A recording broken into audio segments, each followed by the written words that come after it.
Bom dia a todos. Hoje damos início a esse pronunciamento público sobre a interrupção voluntária da gestação. O tema está diretamente relacionado aos direitos fundamentais da mulher, em especial à sua integridade psicológica, física e social. Por isso, o Ministério das Mulheres, em parceria com autoridades jurídicas e figuras públicas, promove esse encontro com o objetivo de esclarecer o ordenamento jurídico brasileiro e garantir que essas informações estejam ao alcance de toda a população da República Federativa do Brasil. Estão presentes nessa sessão representantes especialistas de grande relevância: a ministra do Estado da Saúde, Ana Naina dos Santos Silva Pérez, a deputada federal do Paraná, Tainá Sviantec, a ministra do Estado das Mulheres, Eduarda Fonseca de Souza, a advogada especialista em Direitos das Mulheres, Catarina Moraes Cabral, a presidente da Comissão Nacional de Direitos Humanos da OAB, Axelote Wilford Nascimento, a secretária nacional de Enfrentamento à Violência contra as Mulheres, Júlia Ribeiro Macanhã,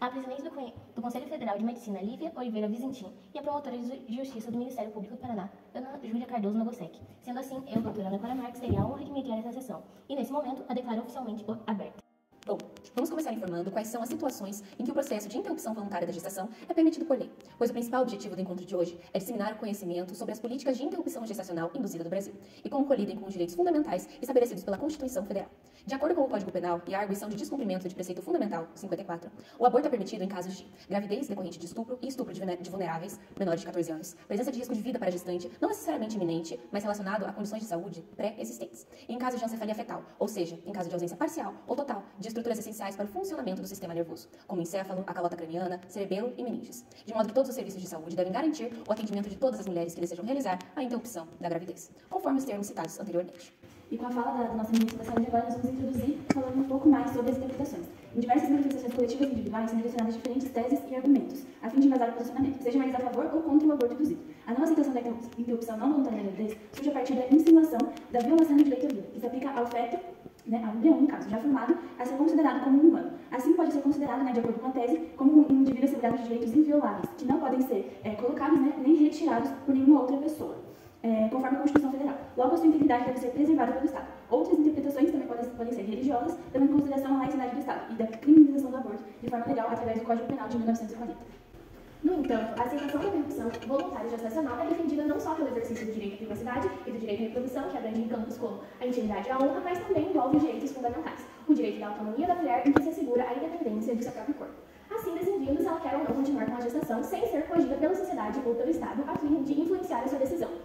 que, ao ser corrompida, viola principalmente o princípio da dignidade da pessoa humana. Outro fator que deve ser considerado na discussão é a alta taxa de mortalidade materna motivada por abortos clandestinos, devido à criminalização do aborto, de modo que a mulher se vê obrigada a escolher um procedimento que traz risco à sua saúde por motivo de má execução da interrupção gestacional. Uma escolha decorrente da falta de suporte legal, emocional e social, que é privada das mulheres brasileiras. Um fato de extrema injustiça, considerando que a liberdade individual deve ser respeitada.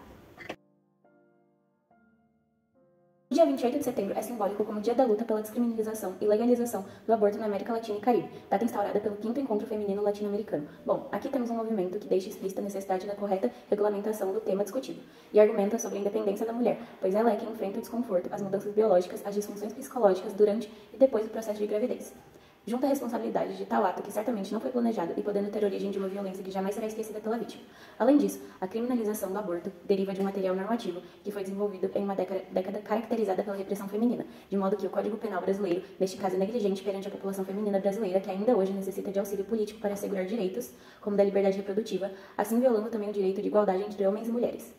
A interrupção da gravidez voluntária, ao ser induzida, abrange diversas controvérsias por conta do debate relacionado aos direitos humanos. A vida de qualquer ser humano é assegurada pelo Estado. Porém, esse direito inalienável é um conceito frágil que se aplica em diversas interpretações, como o movimento pró-vida, que defende a criminalização do aborto prevista em lei, em fim de defender o direito à vida do feto, que apesar de não ter consciência ou poder de escolha, ainda é um ser humano, informação que deve ser respeitada. No entanto, a interpretação contrária é a que tem como objetivo de proteger a mulher, uma cidadã formada, já de consciência, defendida pelo movimento pró-escolha. Ambos os casos estão associados à saúde pública, pois realizando o procedimento ou não, o impacto psicológico, financeiro, social e físico das mulheres afetadas pela gestação da interrupção gestacional interfere diretamente na saúde e estabilidade desse grupo, logo impactando a nossa sociedade como um todo, não em só uma parcela da população. Questões como a paternidade responsável e a estrutura social brasileira são cruciais para compreender a necessidade da regulamentação e descriminalização do aborto. Os casos que demandam procedimento variam entre vítimas de estupro e mulheres expostas à solidão, por falta de auxílio durante o processo de gravidez não planejado, em que na maioria das vezes as mulheres são afetadas pela violência psicológica e física de seus parceiros, assim reafirmando a moralidade patriarcal opressora, em que é retirado o direito de reprodutividade feminino, afetando sua estabilidade, sabendo que o homem, também responsável pela concepção da gravidez, não participará da conclusão de gestação. Logo, a restrição da interrupção da gravidez apenas fortifica o conjunto de atos que isolam as mulheres de liberdade e dignidade. O psicológico daquele que foi gerado a partir de uma violência é sim afetado por sua condição. Assim como uma mulher gestar uma parte do violentador que constrangeu e corrompeu sua integridade, afastando-a de seu direito de escolha. Mas, ao mesmo tempo, a mulher já uma parte em que si reflete sua hereditariedade e sua continuidade. É complexo e delicado o processo terapêutico que é realizado em vítimas de violência sexual e seus respectivos descendentes. Sem o devido apoio, nenhuma das partes vão poder usufruir do direito à vida, pois a vida lhe trouxe memórias e fatos que jamais foram esquecidos. Sendo assim, independente do desejo da mulher de querer ou não interromper a gravidez de modo induzido, os sistemas de saúde devem realizar o atendimento sem discriminação ou crenças limitantes diante dos pacientes. A norma jurídica vigente em relação à interrupção voluntária gestacional visa explicitamente a proteção da mulher e sua integridade, porém ainda é muito vago, além de assumir uma posição que diminui gradativamente os direitos das mulheres, que devem ser assegurados pelo Estado, mas são negligenciados através da legislação que não abrange casos gerais e que englobam a sociedade brasileira como instabilidade social e financeira, que é afetada diretamente de casos de gravidez indesejada e alta taxa de mortalidade materna que deriva da busca de clínicas de aborto clandestino, por conta da criminalização da interrupção da gravidez. É preciso ser levado uma consideração ao desenvolver ou alterar tais normas, pois a mulher deve ter a sua integridade psicológica e física protegida, ao invés de ser violada e continuar o processo gestacional que afeta a liberdade e a igualdade perante a lei da sociedade, assim como o direito à vida, que deve ser interpretado conforme a necessidade da regulamentação. Agradeço a todas as autoridades aqui presentes e com isso a gente encerra a nossa sessão.